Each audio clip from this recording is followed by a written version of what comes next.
All right, let's talk about the ManTrailing app. The ManTrailing app is a really awesome resource for overlaying and gaining information from our trails, so we're really grateful that we have something like this that we can use on a regular basis. When you open the app, this is the first page you're going to see. It is a map, GPS, just like Google Maps, Apple Maps, that you can move and navigate through. And you have a couple of different things here. You've got a compass in the top right-hand corner, a range in the top left-hand corner. In the bottom right-hand corner, you have a locator button. So if I travel somewhere far away, I can press that locator button and it'll bring me right back to where I am. And then the button below that changes the layer that we're looking at. So what's really cool about this is it can mark our water crossings, our trails and roads. We can see our satellite, just some basic terrain stuff, that kind of thing. So that's very helpful as well.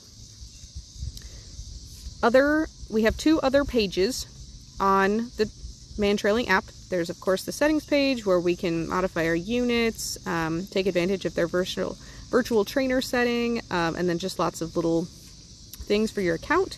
And then on the left side we have our trails. These are the logged trails, and we're going to talk about how you log trails and how we use them in a moment. But this is information for us. There's a dog trail and then there's the runner trails.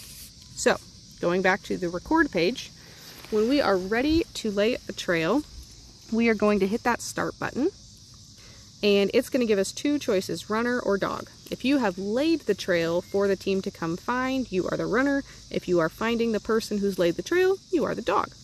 So if we select runner, it's going to track our distance, duration, and deviation, which is super helpful. I'm not going to go lay a trail right now, but if I did, you would be able to see a blue line behind me start to form.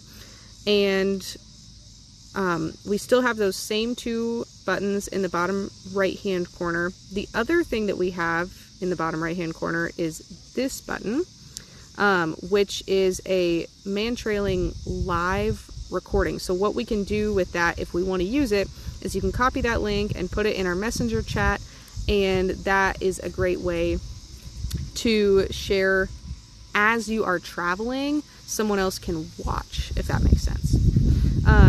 So that's the live trailing setting.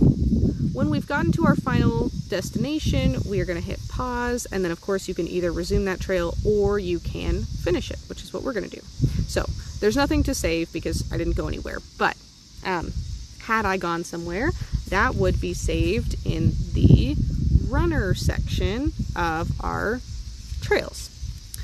If I select dog, I can map onto it a runner trail that I already have saved in my setting, or in this app, or I can continue without a runner. This is what I usually recommend because you don't want to be constantly watching that app looking up and down.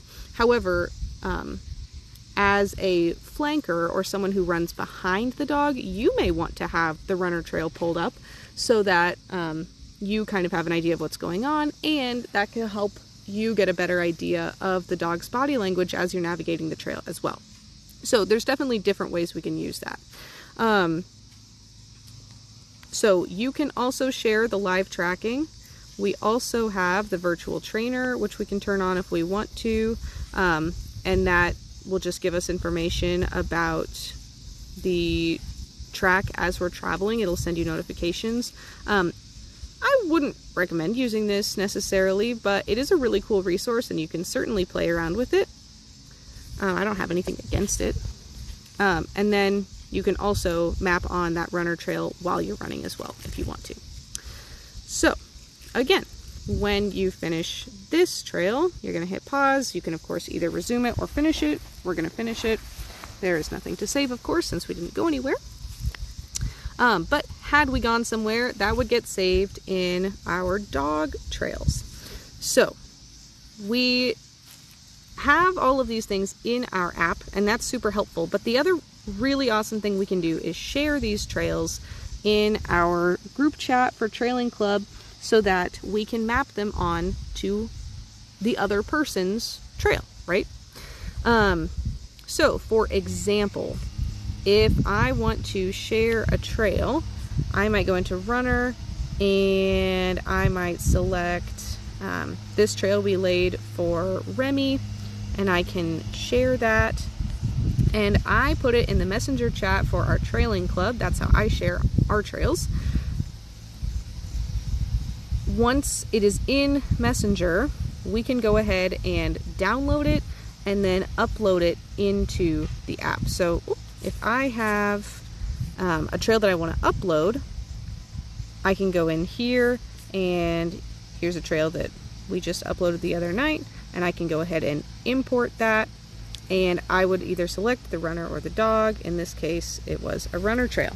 So I can import that, and I can name it, and then that top right hand button is going to be the save button. So now, I probably have two. Yep, now I have a copy of that trail right here in my runner section, and I can map that onto the trail that Remy would have laid on top of this. So that is how we are going to use the ManTrailing app. Of course, there's more to do with it. My recommendation is that you play with it. Take your dog for a walk and just turn it on so that you can feel it out and see how it works. But of course, if you have any other questions, please don't hesitate to let me know. All right, thanks so much.